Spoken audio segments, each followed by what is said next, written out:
Hi, thank you. My name is Wendy, Wendy Novicoff. I'm a professor in the School of Medicine. I have two main departments I work with. One is Public Health Sciences, where I am the director of both the Master of Science in Clinical Research program as well as the Certificate in Public Health Sciences program. I also work in orthopedic surgery, where I'm the director of clinical trials and clinical research. So somehow those two departments really do work together. I also spend a lot of time working in the administration part of the health system, specifically in our quality and patient safety program, which is called Be Safe. And because I don't have enough things to do, I'm the evaluator for I Thrive, which is our CTSA program here at UVA, and I just wanted to call them out for their collaboration and collegiality over the years. I wanted to concentrate my presentation mostly on the fact that there are always going to be high-stress events, and they will always impact health systems, sometimes differently, not in just the magnitude of the particular event, such as that little pandemic that we just went through, but also in the amount of attention that we give it. And so I wanted to just point out a couple of things that we've done in the last 15 years. And every single one of these events, including Ebola in 2013 to 2016, COVID, swine flu, typical seasonal flu, et cetera, have led to discussions, not necessarily actions, but discussions about what is really needed in a health system. The other part of this that I want to focus on is that we're talking not just about mortality, and I would like to see all of our climate and human health impact work focus not just on mortality, but focus much more on morbidity, which is some of the stuff that Bob and I and Pam and a few other people are working on.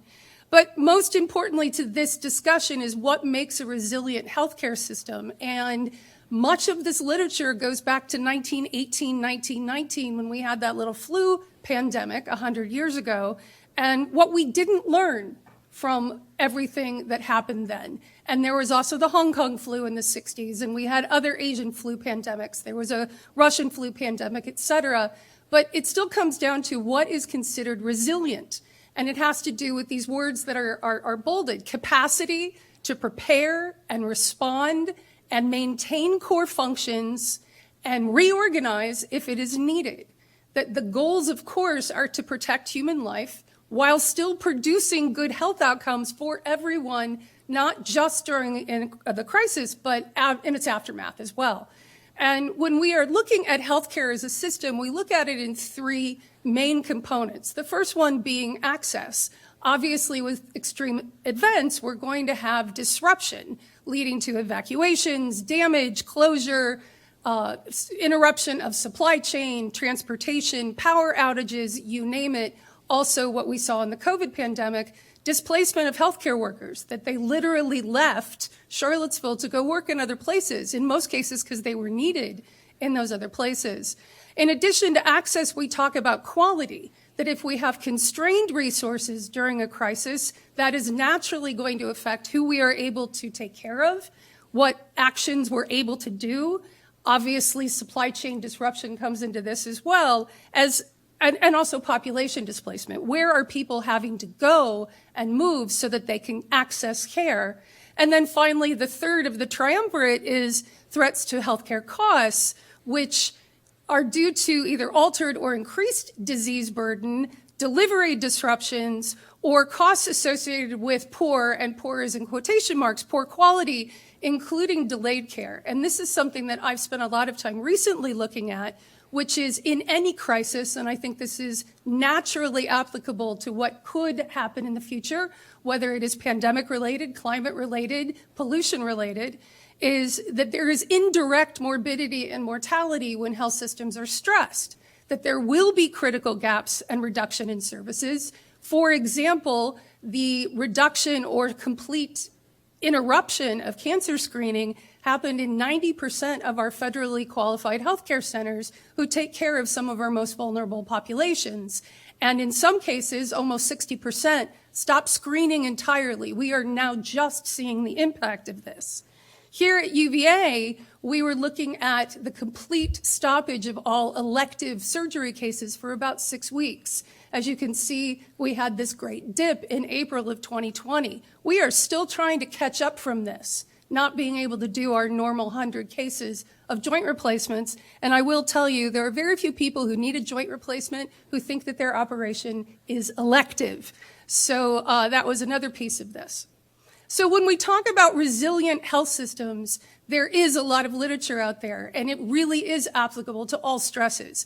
We need to understand the global nature of any crisis and understand what people are supposed to do or not do. I really hate when people start talking about staying in your lane. I know that's a really popular thing right now, but we have to get away from the fact that we're in lanes and that we need to work together.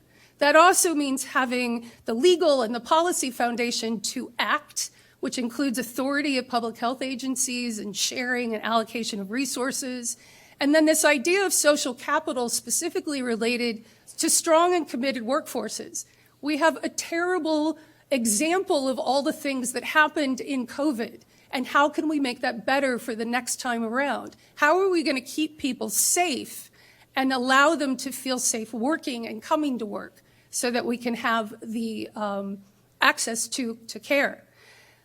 Other things that are important about resilient healthcare systems. Are they aware of what they own and what they have? What is the baseline resources on any given day? Are they able to pivot depending on what today's issues are? Are they relatively self-regulating so that they can identify and isolate? They can minimize disruptions to care. Are they integrated? And I think this is one of the things I would love somebody in the next generation to fix.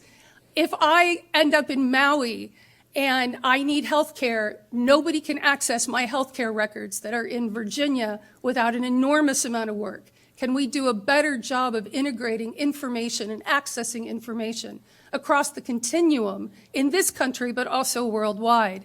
And then finally, the idea of being adaptive, that we can hopefully transform, at least improve or maintain function in the focus of having to deal with a crisis.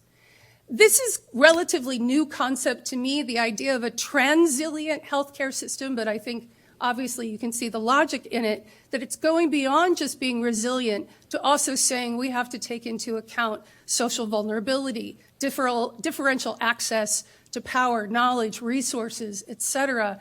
How do we deal with social vulnerability indices? Some of the research that Bob and the group that I'm working with are trying to get at that. It is not just an easy map to be able to do that, but we want to take those things into account. For example, in COVID-19, we saw that mortality rates were disproportionately higher among certain populations, older populations, minority ethnic groups, socioeconomically deprived populations, low-wage people that had to continue to go to work, et cetera, and how can we take that into account? In addition, here's my circle or cycle, I think, just to add to all of them that we've seen today. This one came from the CDC and the World Health Organization and several organizations from, I think it was 28 countries getting together. And you'll notice what's in the center of this circle is community engagement. And it goes along with the idea of transilient and resilient healthcare systems, that all of these things have to work together. I believe one of my colleagues, it might have been Matt, said something about the CMS. If it doesn't come from CMS, you're not going to get a lot of traction. They did in 2016, in relation to the Ebola crisis, come up with some pretty good recommendations about emergency preparedness, but they didn't give us any metrics, and they really didn't put any teeth into it, and I'm not sure I want them to put any teeth into it. But metrics are really important. What does this mean? There is a structure, and good structure in a lot of places, especially in the Commonwealth here, with the healthcare coalitions. I did want to end with an example of what is going on right now in Phoenix. You've probably heard that they've had, 10,000 days above a certain temperature. My mother happens to live in Phoenix, as the student that Bob mentioned, Dave Hondula, and his wife, who also works on biometeorology. Really, married couples can work together in this research. The heat response plan that they came up with for 2023 had some very relatively simple goals: reduce the number of heat-associated deaths in the city of Phoenix, reduce the number of calls for service related to heat, so morbidity, and the one that was really good to my public health heart, which is collect evaluation data from all of the programs that were included in this multi-collaborative effort that they were putting together. There were 31 designated programs. They were centered around these focus areas, which included communication, situational awareness, access to cool spaces, drinking water, et cetera. And I wanted to show you just kind of a collage of some of the things that they're doing. They are offering programs where you can buy trees that are appropriate to be grown in Arizona and Phoenix so that they can be planted to provide shade.